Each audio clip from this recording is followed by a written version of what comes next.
So this church put up a sign that says, "Hurt by LGBTQ culture?"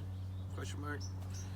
Healing here, and You mean like on the marquee that's outside? what it's. Yeah, outside. This is the message they put out in June, this particular week in June, during Pride Month. Located in Ferndale? Ferndale, California, which is like this small Victorian. The Victorian Village. Victorian Village is kind of like its how it gets its notoriety. So it's kind of it's a community that I would say is a bit behind the social curve of where a lot of people are today.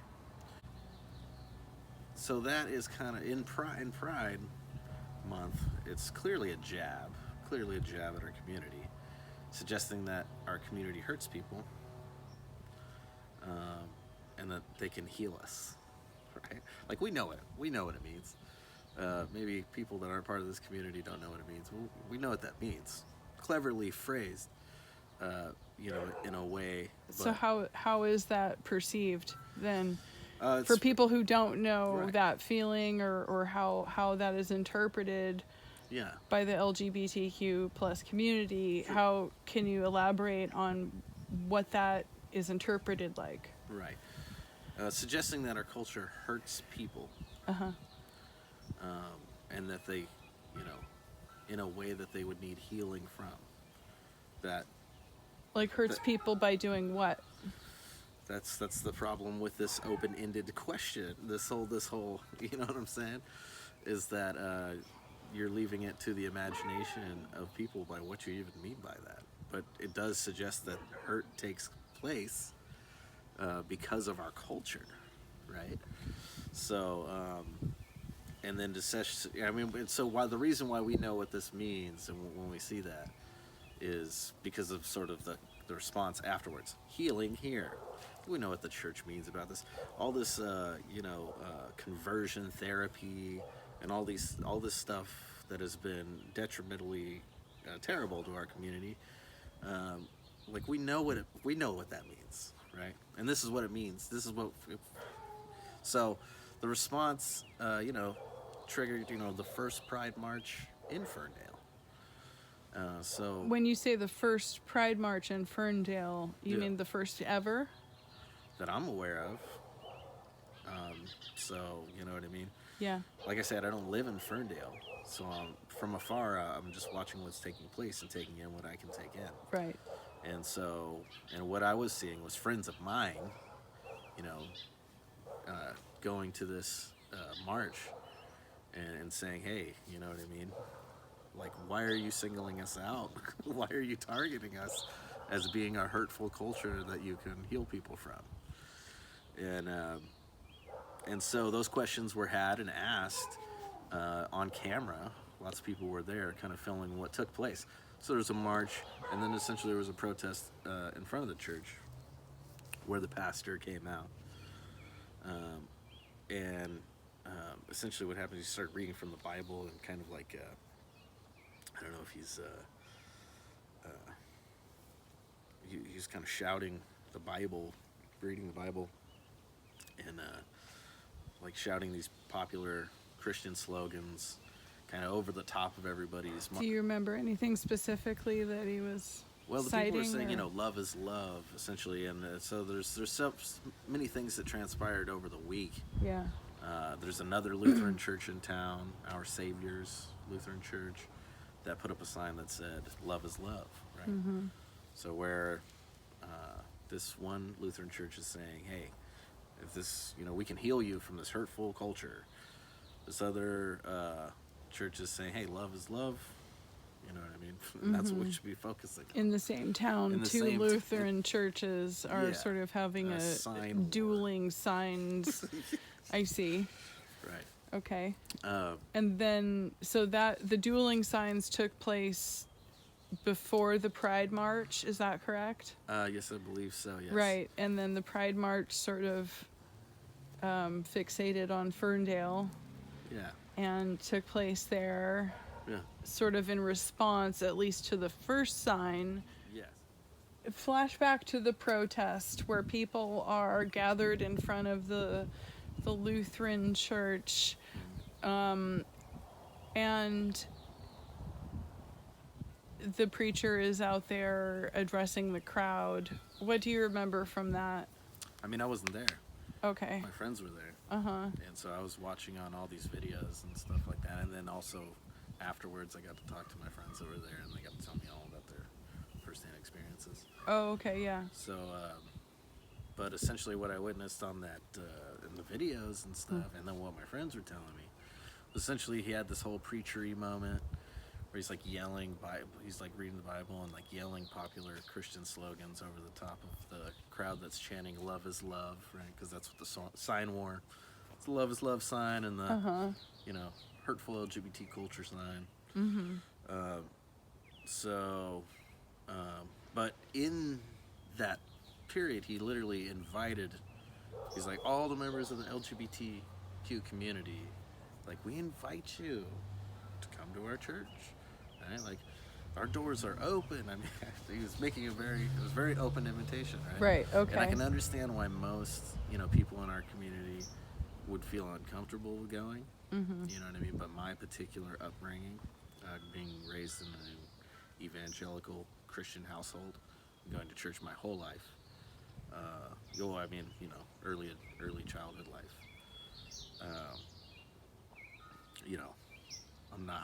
it's a familiar scenario. So I'm not, I'm like, okay, well, clearly if they put something on the sign, they have a sermon about it every Sunday. Anybody who's ever been to church bunch knows this is Okay. a regular occurrence, right? Okay. So if this is what they're putting on the sign, they're going to talk about it on Sunday. So, and then this guy's asking us to go, right? So I decided to go, to church. It's been a while. So, when was the last time you were at church before this? Let's see. I don't know. Maybe I was a teenager. I don't know. Right, but a while. Long time. Okay, yeah. So what was your experience like when you went? And we're talking about just the previous Sunday here. So right, last Sunday. So it's typical church. Singing hymns. I know all those songs. So I was weaving in my lower melody into the, you know what I mean? I was like, oh, it's so familiar. It's typical church. So I think the important thing to say is that they post all of their sermons online. So they record it, right? Okay. And they post it online. It's publicly available. Yeah. Okay. So they have a website? They've got a website, and they got like a Facebook, I think. And okay. YouTube. He's got this thing called Cross Defenders. Cross Defense. That's what it's called. Cross Defense. So so he's got a YouTube deal. I was looking him up. I deal with a lot of others. And when you say him, you're referring to the preacher? Yeah, his name's Tyrell Bramwell. Is the preacher there. Okay. So I deal with a lot of other issues, being an indigenous person and having particular political beliefs like I do. So, when somebody steps out and does something that's offensive to the communities that I'm a part of, I've become accustomed to finding out who that person is, doing some research on them, seeing who they are, what it is he's preaching. What did you learn about him? Not much on the internet. I mean, I just kind of saw where the church is, who the church is, who these people are, who he was. But I'm not gonna sit there and listen to hours of YouTube ranting about Jesus stuff. It's just I've already went through that enough in my life. You know what I mean? Yeah. So when you went on that Sunday, just last Sunday, not quite a week ago, what stuck out to you as different from previous church sermons that you've been to? Not much. I mean, that's sort of the problem, is that it's kind of the typical sort of thing, especially when it comes to issues about the LGBTQ community. It was the typical sin and shameful and blah blah blah blah stuff. So in regard to the sign, though, did they address specifically the sign and why the sign read exactly the words that it did? Yeah. I think so. The way the pastor framed it was that they had been the victims of hate because there had been vandalism apparently that morning. Somebody wrote, hate is hypocrisy, for a church, right? And so essentially, he began with saying, it was a quotation from Luke, I believe, and he was talking about essentially how, some of the things he's saying is that, like, we're not really called to live peaceably with our neighbors, but except to find,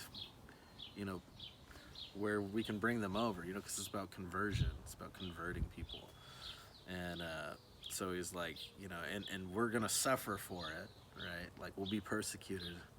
A very kind of universal theme that I've heard in most Christian churches that I've been in is that, it's always framed as if the Christian community is oppressed and being persecuted for their beliefs, right? Mm-hmm. Which historically is just preposterous, right? Mm-hmm. Where you've had essentially a state-mandated religion for 240 years, you know what I mean? In residential boarding schools where you're just obliterating indigenous people's culture and forcing them into this religion by stealing their children, by kidnapping. It's absolutely absurd to think that any Christian, American has been under oppression for their beliefs in the United States history at any point in time. So it's absolutely ridiculous. So you were recording the audio from that church sermon, right? Yeah. Once he just started getting into that stuff, I was like, wow, this is kind of bad. Yeah. So it's like I think I want to capture this because this is pretty wild. I knew that they have the video stuff. But I was just kind of like wanted to have it for myself. Right. So at what point, like, was there something he said or something that was said in the room that prompted you, like you said, to go, oh, okay, I'd like to record this? Yeah, it was when he started getting into Luke, and you know what I mean? I could see where that was going. My dad, having been a prison minister, you can kind of, like, when you're used to that kind of thing, you can kind of see where it's going.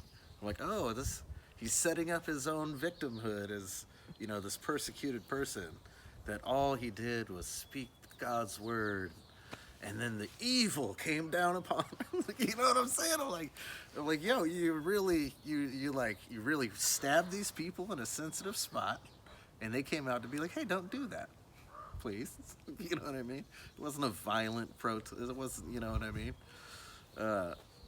But the way it was being framed, I was just like, oh.